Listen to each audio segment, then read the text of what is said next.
Hello friends, welcome. This is Neetu Kumari. तो आज हम बात करने वाले हैं अपराध के बारे में, यानी कि हमारा जो अपराध है उसका मीनिंग क्या होता है और उसके सिद्धांत क्या है, यानी कि उसके जो हमारे प्रिंसिपल हैं वो क्या होते हैं।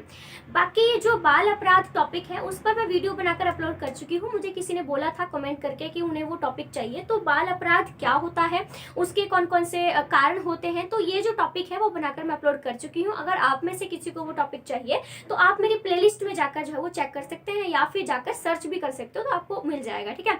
बाकी यहाँ पर ये है +1 +2 सोशोलॉजी, BA की sociology, MA sociology, BA political science, Hindi व्याकरण, MCQ क्वेश्चन। ठीक है। तो ये सारा जो कंटेंट है वो आपको मेरे चैनल पर मिल जाएगा। ज्यादातर जो मैं वीडियो बनाती हूँ, ज्यादातर की बात करूँ तो सोशोलॉजी और पॉलिटिकल साइंस, स्पेशली BA की।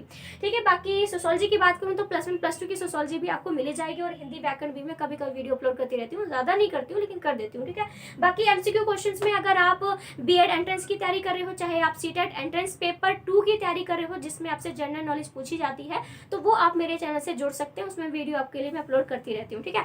तो चलिए हम टॉपिक पर बढ़ते हैं। हमारा आज का टॉपिक है कि अपराध क्या होता है और उसके सिद्धांत क्या है, उसके प्रिंसिपल्स क्या है। ठीक है। तो सबसे पहले जो हम यहाँ पर बात करेंगे वो ये बात करेंगे कि बाल अपराध, माफ कीजिएगा, कि अपराध क्या होता है। हम यहाँ पर जो है बाल अपराध की बात नहीं कर रहे हैं, हम सिर्फ और सिर्फ अपराध की बात कर रहे हैं। तो सबसे पहले जो हमें इंट्रोडक्शन में काम करना है वो ये है, जब भी आप कोई क्वेश्चन अटेम्प्ट करते हो तो सबसे पहले आपको उसकी एक इंट्रोडक्शन देनी होती है। ठीक है। इंट्रोडक्शन देनी होती है जिसको हम हिंदी में परिचय कहते हैं। तो वो चीज आपको सबसे पहले जो है वो लिखनी होती है। जैसे हमारा आज का जो टॉपिक है वो है अपराध, तो इंट्रोडक्शन में आपने क्या लिखना है, इंट्रोडक्शन में आपने अपराध के बारे में लिखना है। अपराध क्या होता है, क्यों लोग करते हैं, उसको कैसे सॉल्यूशन किया जा सकता है। ठीक है। जो है कौन कौन सी वजहों से लोग करते हैं, तो ये सब चीजें जो है आप इंट्रोडक्शन में लिखोगे। यानी कि हमारा जो अपराध है उससे संबंधित आपको कुछ भी पता है वो चीज आपने इंट्रोडक्शन में लिख देनी है। और ये एक ऐसा टॉपिक है जिसको आपको याद करने की कोई जरूरत ही नहीं है, क्योंकि आपके आसपास रोज कुछ ना कुछ क्राइम जो है वो होते ही रहते हैं। कभी किसी लड़की का किडनैप कर लिया, किसी का रेप कर दिया, किसी का मर्डर कर दिया, किसी का कुछ कर दिया, तो ये क्या है, सब चीजें हमारे क्राइम में ही आ जाते हैं। ठीक है।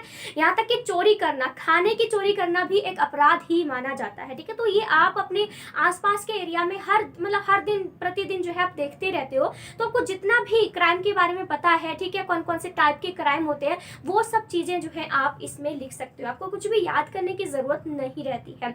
पॉलिटिकल साइंस और सोशोलॉजी, पॉलिटिकल साइंस बहुत सारे बच्चे ऐसे हैं जिनको बहुत ही डिफिकल्ट लगता है, लेकिन अगर आप टॉपिक को मैं थोड़ा घुसने की कोशिश करोगे कि हाँ ये इसमें क्या हो सकता है, तो वो चीज आपके लिए बहुत ही फायदेमंद हो जाती है। वो चीज आपको ना अपने जो आपका इन्वायरमेंट है, जो आपका आसपास का जो इन्वायरमेंट है, उससे उस टॉपिक को जोड़ने की कोशिश कीजिए। जब आप उसको जोड़ने की कोशिश करते हो तो आपको वो अच्छे से समझ में आ जाती है, आपको वो चीज याद नहीं करनी पड़ती है। ठीक है। तो सबसे पहले हम अपराध के बारे में बात करते हैं। तो अपराध मतलब होता है कि ऐसा कोई भी काम, अपराध का मतलब होता है ऐसा कोई भी काम जो समाज के विरुद्ध होता है, कानून के विरुद्ध होता है।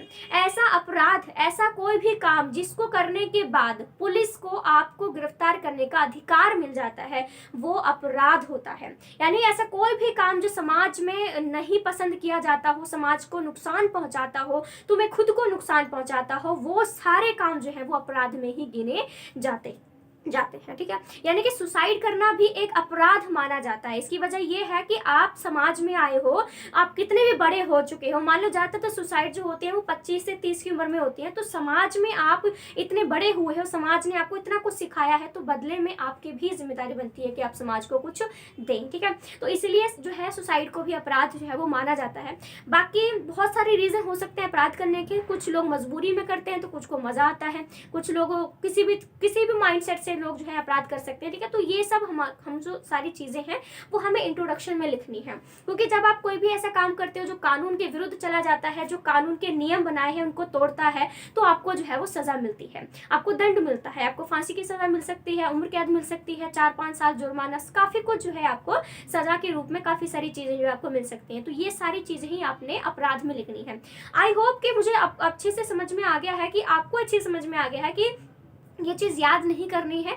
आसपास के एरिया में आपने कभी ना कभी फिल्मों में देखा होगा किस तरह से क्या क्या, कुछ फिल्में तो क्राइम बेस्ड ही होती हैं, तो वहां से आप जितना भी आपको क्राइम के बारे में पता है वो आप इंट्रोडक्शन में लिख सकते हैं। ठीक है।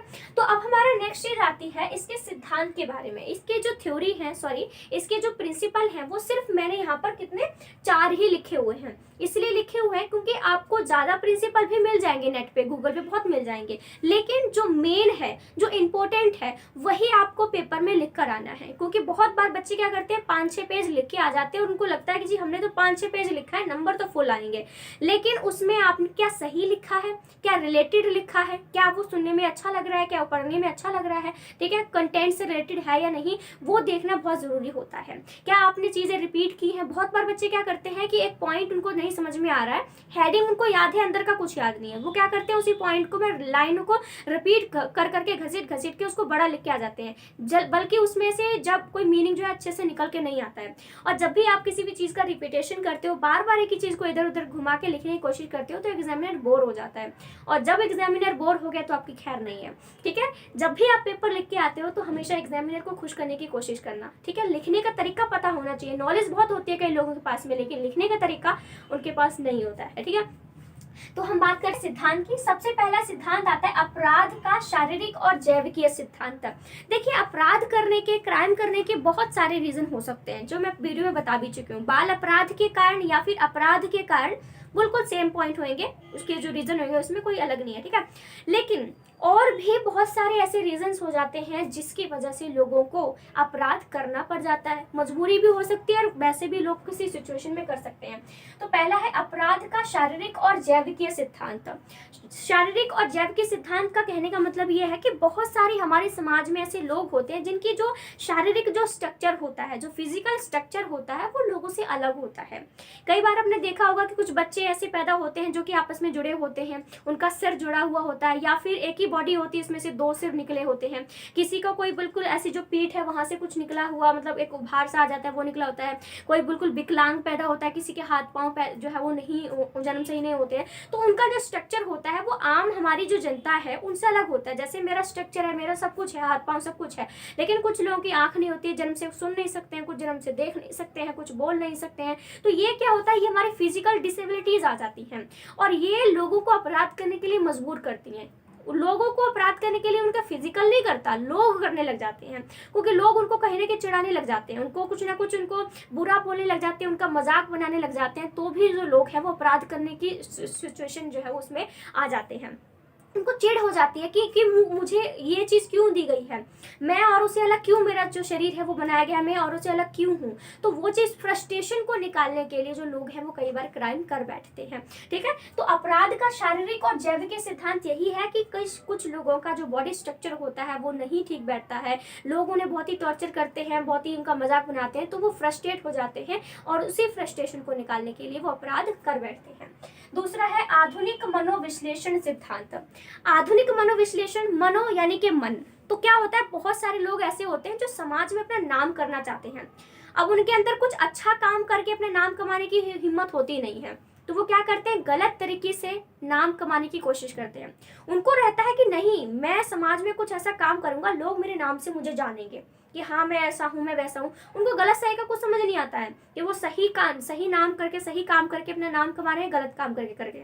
कुछ लोग होते हैं जो पढ़ लिख जाते हैं, समाज में लोग उनकी इज्जत करते हैं, उनके नाम से जाने जाते हैं। हमारे महात्मा गांधी जी हैं, बी आर अम्बेडकर हैं, जवाहरलाल नेहरू जी हैं, ठीक है, वल्लभ भाई पटेल हैं, ठीक है, हमारी जो है मीराबाई हैं, हमारी लक्ष्मीबाई हैं। ऐसे बहुत सारे आपको नाम मिल जाएंगे जिन्होंने एक सही काम करके अपना नाम कमाया है। लेकिन कुछ ऐसे लोग होते हैं जो कि गलत काम करके अपना नाम कमाना चाहते हैं। तो ये क्या होता है, हमारा आधुनिक मनोविश्लेषण सिद्धांत होता है। यानी कि लोगों को लगता है कि नहीं, मुझे तो समाज में कुछ करना है, मुझे अपना नाम कमाना है। तो कुछ लोग क्या करते हैं, अपराध का रास्ता अपनाना शुरू कर देते हैं। फिल्मों में आपने देखा होगा, हीरो कई बार होता है, हीरो की तलब लगी रहती है कि नहीं, मैं इस मुंबई शहर का डॉन बन के रहूंगा, लोग मुझे जानेंगे, मुंबई शहर मेरे अंडर कंट्रोल होगा। तो ये चीज़ क्या करती है, उसके अंदर ये चीज़ होती है कि नहीं, मुझे समाज में करना है, कि मेरा नाम होना चाहिए, चाहे वो गलत तरीके से हो चाहे वो सही तरीके से हो। तो ये मनोविश्लेषण में होता है। मनुष्य को लगने लग जाता है, व्यक्ति को लगने लग जाता है कि मेरी कोई पहचान होनी चाहिए समाज में, मैं जब मेरा समाज में जन्म हुआ तो मेरी कोई पहचान होनी चाहिए, ठीक है। ये चीज़ जो होती है ना हमारी, ये मनोविश्लेषण सिद्धांत में हो जाती है। हमारे दिमाग में ये चीज़ बस जाती है कि मुझे कुछ करना है, चाहे गलत से सही हो, ठीक है, बस नाम कमाना है, ठीक है। तीसरा सिद्धांत है अपराध का नियंत्रण सिद्धांत। अपराध का नियंत्रण सिद्धांत में होता है कि कई बार व्यक्ति अपराधी नहीं होता है, उसका कोई मूड भी नहीं होता है, कुछ भी नहीं होता है, लेकिन कुछ ऐसी विशेष सिचुएशन पैदा हो जाती हैं जिसकी वजह से उसे अपराध करना पड़ जाता है। मान लो आपको किसी ने किडनैप कर लिया है, ठीक है, तो आपको जब आपको कोई मारने की कोशिश कर रहा है, जब आप बदले में उसको मारते हो तो हाँ, उसको आत्मरक्षा कहते हैं। आपको जब कोई व्यक्ति आपको मारने आ रहा है और जब आप उसको चाहे गोली से मार दो, उड़ा दो, तो आपको सजा नहीं मिलेगी, उसको आप अपराध तो नहीं कहोगे। लेकिन कई बार ऐसी सिचुएशन पैदा हो जाती है, मान लो आपके पिताजी को किसी पड़ोसी वाले ने मार दिया है, ठीक है, मैं जस्ट एग्जांपल ले रही हूँ कि आपके घर वालों में से किसी को मार दिया है, तो अचानक से हुआ ना सब कुछ, आप तो बिल्कुल नॉर्मल चल रहे थे, आप अच्छे से पढ़ाई कर रहे थे, आपकी सुखी जिंदगी चल रही थी, अचानक से किसी पड़ोसी ने आपके किसी फैमिली मेंबर को मार दिया, तो आप क्या करोगे? आप अपराधी बन जाओगे, उससे बदला लेने की कोशिश करोगे, आप बदले में उसको मार के आ जाओगे। तो ये कुछ विशेष सिचुएशन ऐसी पैदा हो जाती है जहां पर व्यक्ति अपराधी बन जाता है, कोई इरादा नहीं होता है उसका। ये जो दूसरा वाला था, इसमें इरादा था उसका, क्योंकि वो अपना नाम कमाना चाहता था, उसको कोई तरीका नहीं देख रहा, वो गलत सही सब तरीके अपनाए। लेकिन ये जो नियंत्रण का सिद्धांत है, ये विशेष सिचुएशन में जो व्यक्ति होता है वो अपराधी बन जाता है। बहुकारवादी सिद्धांत। बहुकारवादी सिद्धांत में क्या होता है, इस सिद्धांत में, ठीक है, बहुकारवादी सिद्धांत क्या होता है? देखो, जब भी कोई बच्चा कोई अपराध करता है ना, कोई भी बच्चा जब कोई अपराध करता है तो उसके पीछे एक रीजन नहीं होता है, उसके पीछे बहुत सारे रीजन होते हैं। क्या पता उसने कोई चोरी की है, रोटी चुराई है तो उसको भूख लगी हो, एक ये रीजन हो सकता है। क्या पता बच्चा भी अपना नाम कमाना चाहता हो, अपने अपने जो जितने भी उसके उम्र के पीयर ग्रुप्स हैं उन्होंने भड़काया हो कि तेरे तो कुछ करता ही नहीं है, तो ऐसा है, तो वैसा है, तो उनको दिखाने के लिए वो अपराध करने लग जाए।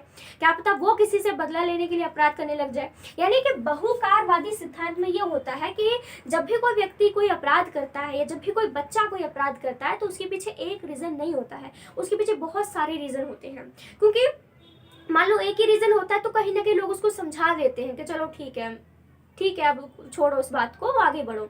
लेकिन जब बहुत सारी सिचुएशन आपके सामने पैदा हो जाती है तो आप फ्रस्ट्रेट हो जाते हो। आप मान लो दुखी हो, किसी भी रीजन से आपके किसी से झगड़ा हो गया, तो एक रीजन है, आप उस झगड़े को भूल जाओगे, कहीं ना कहीं उसको परे कर दोगे कि मुझे सोचना नहीं है। लेकिन बहुत सारा आपकी मम्मी से भी झगड़ा हो जाए, आपके पड़ोसी से भी झगड़ा हो जाए, आपके टीचर से भी झगड़ा हो जाए, आपको ये चीज़ नहीं मिली, आप एंट्रेंस एग्जाम क्लियर नहीं कर पाए, तो आपके पास क्या है, बहुत सारी सिचुएशन आपको एक साथ में घसीटने की कोशिश कर रही हैं। तो आप क्या करते हो, फ्रस्ट्रेट हो जाते हो, और फ्रस्ट्रेशन को निकालने के लिए आप अपराध का रास्ता भी चयन कर सकते हो। जैसे वो फिल्म देखी किसी ने, एक विलन में क्या है, उसकी पत्नी ही उसको ढंग से जो है वो भाव नहीं देती है, सबसे ढंग से सपोर्ट नहीं करती है, वो इसीलिए क्रिमिनल बन जाता है। वरना तो एक आम आदमी था ना, उसका बच्चा है, बीवी है, छोटी सी नौकरी है, वो आराम से जीता है। लेकिन बीवी उसकी जो है वो ढंग से नहीं काम करती, वो ढंग से उसको जो है वो सपोर्ट नहीं करती, उसको अटेंशन नहीं देती, इसी वजह से वो क्राइम, उसको अपनी बीवी की वजह से ही वो सभी औरतों से नफरत करने लग जाता है जो उसको कुछ बोल देती हैं, कुछ भी बोल देती हैं। तो ये चीज़ है कि कुछ एक ही रीज़न नहीं होता है चीज़ों के लिए, बहुत सारे रीज़न है अपराध करने के, हमें मिल जाते हैं, ठीक है। तो ये हमारे 4 सिद्धांत हैं जो कि अपराध के सिद्धांत हैं, ठीक है। तो अपना जो सेशन है कंप्लीट हो चुका है। अगर आपको सेशन अच्छा लगा हो तो वीडियो को लाइक, शेयर, सब्सक्राइब, जो भी आपका दिल करे आप कर सकते हैं। So thank you so much friends, thank you.